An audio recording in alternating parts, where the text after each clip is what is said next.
এই যে নলবাৰীৰ বিধায়ক মন্ত্ৰী জয়ন্ত মল্ল বৰুৱা বিজেপিৰ সভাপতি দিলীপ শইকীয়াই ধমকি দিলে, মানুহে খুব ভাল পাইছে, বিৰাট ভাল পাইছে। চাবচোন কমেণ্টবোৰ, কিয় ভাল পাইছে, ইয়াৰ আঁৰত কি আছে, এই কথাখিনি আমি আপোনালোকক ক'ব খুজিছো।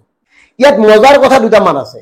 দিলীপ শইকীয়াৰ কেইবাটাও খং আছে, আৰু মই দিলীপ শইকীয়াক চাব্বাচি জনাইছো। এইকাৰণে জনাইছো, দিলীপ শইকীয়াই যি ধৰণে সভাপতিৰ দায়িত্ব লৈয়েই মানে অনুশাসনমূলক ব্যৱস্থাবোৰ গ্ৰহণ কৰি আছে, বিশেষকৈ কংগ্ৰেছ ফেৰত বিজেপি নেতাসকলৰ ওপৰত খুব প্ৰয়োজন।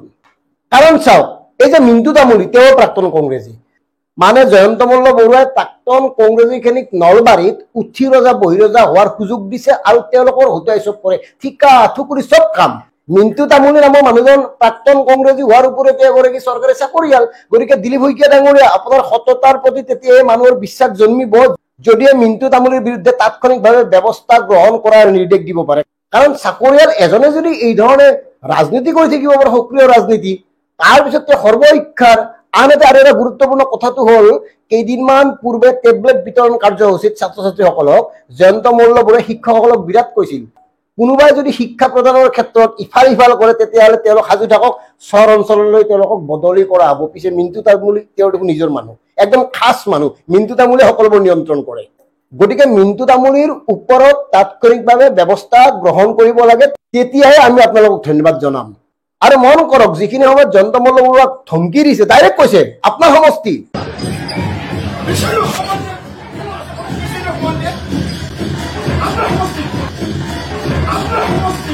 এই খংটো আগৰ খং। কাৰণ ভাৰতীয় জনতা পাৰ্টীৰ একাধিক শীৰ্ষ নেতাক একাষৰীয়া কৰি জয়ন্ত মল্ল বৰুৱাই নলবাৰী সমষ্টিত যি ধৰণে একাংশ নতুন কংগ্ৰেছী যিসকলে বিজেপিত যোগদান কৰিছে আৰু বিজেপিলৈ আহি তেওঁলোকে অতি বিজেপি হৈ পৰিছে, সেই কথাটোতে ক্ষুণ্ণ হৈ পৰিছে ভাৰতীয় জনতা পাৰ্টীৰ একাংশ লোক, আৰু তাৰেই প্ৰতিফলন দিলীপ শইকীয়াৰ এই খং। আৰু মন কৰক, মুখ্যমন্ত্ৰী ডাঙৰীয়াই মানে বৰ বিশেষ মানে গুৰুত্ব দিয়া নাই, গুৰুত্ব মানে লাজ পাইছে, তেওঁ আঁতৰি দিছে। আৰু এই যে দিলীপ শইকীয়াক পিছফালৰ পৰা এজনে বুজাবলৈ চেষ্টা ধৰিছে, তেওঁ কিন্তু সুবিধাজনক মানুহ নহয়, তেওঁ তেল মাৰি মাৰিয়ে চলি থকা, তেওঁ কিবা এটা দায়িত্বত আছে কলাক্ষেত্ৰত, আৰু তেওঁৰ ভাষণত মানে 10 মিনিটৰ ভাষণত 20 বাৰ জয়ন্ত মল্ল বৰুৱাকে প্ৰশংসা কৰে। গতিকে এই কথাবোৰো লক্ষ্য কৰিব মাননীয় দিলীপ শইকীয়া ডাঙৰীয়াই।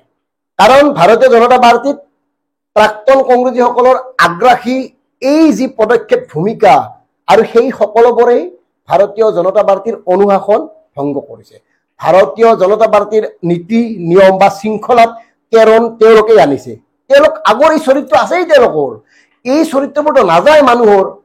আপোনাৰ আমি নীলা শিয়ালৰ সাধুটোতো প্ৰত্যেকেই জানো, গতিকে এওঁলোক নীলা শিয়াল। গতিকে জয়ন্ত মল্ল বৰুৱাৰ ক্ষেত্ৰত যিটো খং দিলীপ শইকীয়াৰ, সেই খংটো আজিৰ খং নহয় বা কালিৰ খং নাছিল, সেই খংটো আগৰ পৰাই খং।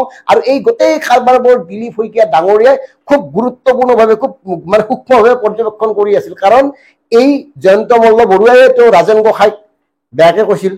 গতিকে কথাবোৰ মন কৰক, লাগিছে, এটা লাগিছে কিন্তু এটা জমিছে।